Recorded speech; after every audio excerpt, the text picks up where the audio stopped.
देखो बिल्कुल चिंता की बात नहीं है, HCN प्लस OH माइनस। कैसा नेचर होगा? बेसिक। पीएच क्या होगी? 7 से ज्यादा होगी, ये आपको पढ़ाया भी गया होगा। पीएच 7 से ज्यादा होगी तो रेड लिटमस को क्या कर देगा? ब्लू। मतलब हमारा ये आंसर होगा।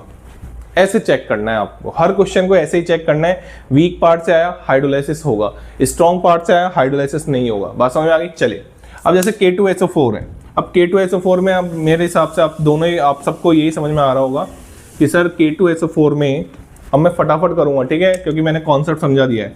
K2SO4 में आप मेरे को बताइए, K प्लस है और SO4 2 माइनस है। बताइए K प्लस कहाँ से आ रहा होगा? KOH से। SO4 2 माइनस कहाँ से आ रहा होगा? H2SO4 से। सर ये तो दोनों ही स्ट्रॉन्ग है। जी हाँ, ये दोनों ही स्ट्रॉन्ग पार्ट है, तो इनमें से किसी का भी हाइड्रोलाइसिस नहीं होगा। इसकी पीएच अगर 25 डिग्री सेल्सियस पे बात करें तो 7 होगी। न्यूट्रल की बात करते हैं हम, न्यूट्रल सॉल्यूशन बनेगा ये, तो ये रेड लिटमस को ब्लू नहीं करेगा, तो ये तो आंसर हमारा नहीं होगा। बात समझ में आ गई? चलिए ये थोड़ा अच्छा क्वेश्चन है, इन सब में सबसे प्यारा क्वेश्चन यही, सबसे प्यारा ऑप्शन यही है, NH4 का होल ट्वाइस। इसमें बच्चे कंफ्यूज होंगे, 100% होंगे, क्योंकि इसमें दोनों ही पार्ट वीक है। इसमें दोनों पार्ट स्ट्रॉन्ग थे, कोई चिंता वाली बात नहीं थी, लेकिन इसमें चिंता वाली बात है हल्की सी। इसमें दोनों ही पार्ट वीक है। ये यहाँ से आ रहा होगा NH4OH, ये भी वीक बेस होता है, और ये यहाँ से आ रहा होगा H2C2O4, ये भी वीक एसिड होता है। तो ये तो समस्या होगी, ये तो क्या होगी? समस्या होगी।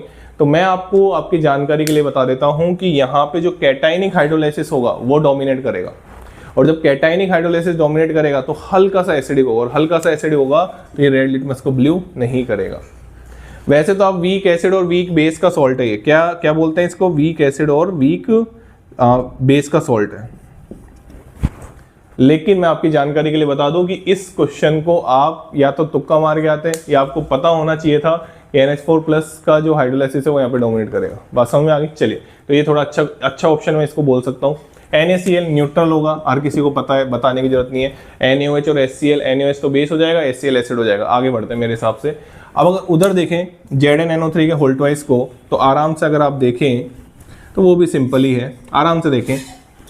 तो ZnNO3 के होल ट्वाइस को अगर आप देखें तो उसका कैटायन पार्ट तो Zn2 प्लस है, एनायन पार्ट NO3 माइनस है, एनायन पार्ट तो HNO3 से आ रहा होगा, तो इसका तो हाइड्रोलाइसिस होगा नहीं एनायन पार्ट का, क्योंकि स्ट्रॉन्ग से आ रहा है। यहाँ पे कैटायन पार्ट आ रहा होगा बेस से, तो ZnOH के होल ट्वाइस से आ रहा होगा, ये वीक है, बट कैटायन के हाइड्रोलाइसिस से तो एसिडिक सॉल्यूशन बनता था, तो ये भी आंसर नहीं होगा। ऐसे देखना होता है। जैसे यहाँ पे आओ, इसका वीक पार्ट क्या है? इसका वीक पार्ट Cl माइनस नहीं है, Cl माइनस तो कहाँ से आएगा? HCl से, तो एनायन का हाइड्रोलाइसिस नहीं होगा। Fe3 प्लस कहाँ से आएगा? FeOH के होल ट्वाइस से।